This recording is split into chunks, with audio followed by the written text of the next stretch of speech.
சூரியன் மறையும் அந்த புனித தருணம். நம் மேசை நிறைய உணவுகள், கைகள் ஏந்தும் முன்பே மனம் நன்றி கூறுகிறது.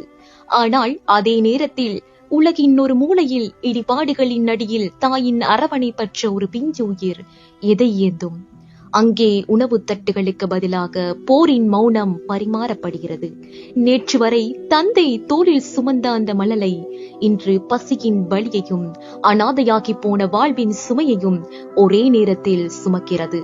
நோன்பு திறக்க அவர்களின் கையில் இருப்பது உணவல்ல, அவர்களின் கண்ணீர் கலந்த பிரார்த்தனை மட்டுமே. நாம் உண்பது வெறும் உணவல்ல, அது இறைவனின் பெரும் அருட்கொடை. அந்த அருட்கொடை கிடைக்காத அந்த உயிர்களின் பசி இறைவனின் அரியாசனத்தையே அதிரச் செய்யும். பசி என்பது ஒரு போர், அதில் தோற்று போனது அந்த குழந்தைகளின் அப்பாவித்தனம். நோன்பு என்பது பசிப்பது மட்டுமல்ல, பிறர் பசியை உணர்வது. உங்கள் நோன்பின் பிரார்த்தனைகளில் அந்த துயரத்தின் குரல்களையும் சேர்த்துக் கொள்ளுங்கள். அவர்களுக்காக நாம் கேட்கும் ஒரு துவா கூட அங்கே ஒரு நல்லது நடக்க வாய்ப்பாக அமையலாம்.